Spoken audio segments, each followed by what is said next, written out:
Dungeons and Dragons will now require an army of enlightened leftist Americans that will be the consultants to prevent racismus in all of its books. Which goes to show that the left has created a powerful industry, probably worth billions of dollars, that does nothing but censor an army of gender ideologues that are patrolling the artists in every corner at every corporation, looming them like a concerned mother to make absolutely sure that the writing are sanitized. But can you imagine working at such a company? Holy shit. So you're writing an interesting story. You're writing something from your heart, from your fucking soul. And then comes the lady from HR and she's like, she looms over you. She reads what you have written and she finds it problematic. And then you're in big shit because most of these writers, they have deadlines. They have a specific amount of time in which they have to complete the story. And if the cultural consultant says, "Nyeh," like a horse that's high on ivermectin, and gets you to rewrite that stuff, well, better hope that the deadline isn't coming soon, because you got work to do, boyo. So you have to figure out what they want you to write. And again, these people aren't experienced writers. They don't know how to write a compelling story. They just know how to spot racismus, and unfortunately, they spot racismus everywhere. For example, the demons, right? Like, the demons in Dungeons and Dragons are problematic because they're always evil, right? Like, you have a race of fictional creatures, the demons, and they're always evil. No, that's racist. You can't have that. Dark elves can't have that. Orcs can't have that. I mean, this is what we're talking about, right? It's not like someone makes an actual racist blackface depiction and you have the consultant noticing that. No, we're talking about trivial shit. And I'll tell you something else. If your entire job, like, you're making money from spotting racism, just picture yourself that you're making a lot of money. You know, you're one of these consultants, and you get like this really nice office with air conditioning. You get respecto. Like, people respect. When people see you on the hallways, they're afraid of you because they know you can ruin their life. Now, your entire job is literally dedicated on one thing, like finding racismus. The moment you stop finding it, your job is in danger. Like, you may not get money. So what do? Well, you have to find racismus everywhere. And this is the same thing that I heard from a Ubisoft developer, which I spoke with, who had to make video games, and he had Chinese censors looming over his ass, right? So different type of censors, different sensibilities. And one of the problems he experienced is that he was making elves that live in a desert. So a fantasy where sand elves exist. And the problem was that the Chinese censor said, no, like that can't be. Like, elves live in the forest. You can't have elves in the desert, they live in the forest. Why did the Chinese censor do that? It's because he has to justify his job. Like, he has to add something. He has to show to the management that he was there, that he had some input. And this is the problem with these consultants. Like, art cannot be done by shackling the artist. You will never have art by appealing to the modern audience, because in 10 years, the modern audience becomes the future audience. And many times, the future audience does not agree with the modern audience.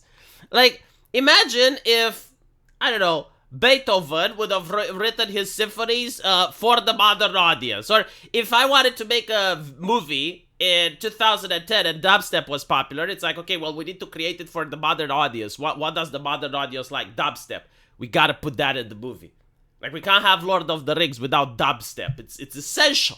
People won't like it unless we cater to them. So this is one of the main reasons why art in the West right now is taking a really big plummet. And you have South Korea making really good movies. You have Japan with manga and anime, and I would say that even Europe is starting to make some really good indie films, because you cannot create when this shit exists. Like, it's just impossible. And the work environment is probably very, very toxic for the artists. Incredibly so. Like, the idea that you may offend someone if you write a fictional story is just mind-boggling. And it also prevents, like, things that are interesting. So one of the things that they don't like is slavery. Pathfinder said that they removed slavery from their fictional fantasy universe. But, like, think about it this way. You know, slavery can create interesting stories. Like, you can have your players be taken as slaves by the ogres, and then they can start a slave rebellion. That's an interesting story, which now cannot exist according to Dungeons and Dragons. Or maybe the players manage to capture a slaver. How will they treat him? Are they going to try to rehabilitate him? Are they going to try to torture him? Like, what is the moral conundrum that comes from there? Like, you can explore a lot of themes, but apparently you're not allowed. And the worst thing is, the whole thing with fantasy, and this is how I noticed that they ruined Star Trek, and now they're ruining Dungeons and Dragons. The whole thing with all of this fantasy is that you have the different races, right? So you have the orcs, you have the elves, you have the dwarves, and all of them have stereotypes.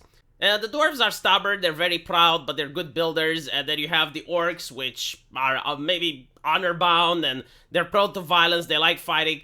But then the big bad comes up, you got the Sauron or whatever, and he's threatening the entire world, and you have to get members of these different races that normally would not get along with each other, and you have to put them in a party, and they have to take the journey. And it creates for really interesting drama, it creates for really interesting interactions.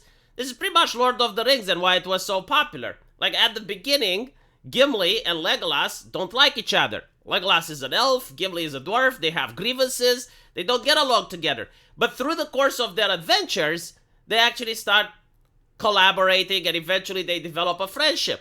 And that is really amazing storytelling. But unfortunately, you can't have that, because when you look at the way Star Trek or any other fantasy that has different races is portrayed for the modern audience, all the races act like humans. Like, there is no more difference between the Romulans and the humans and the Vulcans. Like, they're literally the same thing. And what I also noticed that's interesting is that when you look at modern Star Trek, is that all of the focus is on diversity, but it's like making diverse humans.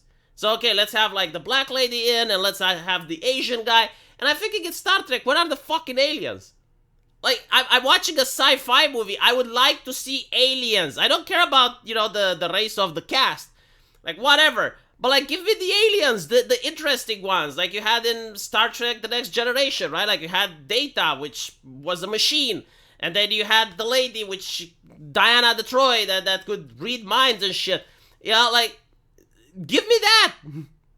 And it's the same with Dungeons and Dragons. Like, I noticed a lot of the focus is on creating, like, diverse humans. It's like, oh, well, you have now a race of black people, and you have a race of Asian people. And it's like, okay, but, like, it's Dungeons and Dragons. Where are the fantasy creatures? What is the interesting fantasy lore? Like, tell me about the trends. Tell me about the dwarves. But it is what it is. I definitely think that it's going to be unsuccessful. Most people are most likely going to still play the previous editions, and they're going to create their own interesting stories, while this is probably going to be disregarded, which is a shame, because they should focus on making the game better, like adding new and interesting spells, finding out balances, adding new classes, adding new features, and you will see that they're not focusing on that. They're focusing on removing that, and instead they're just focusing on sanitizing their stories. It's a shame. Let me know what you guys think, though. And as usual, I will see you in the comment section. Take care.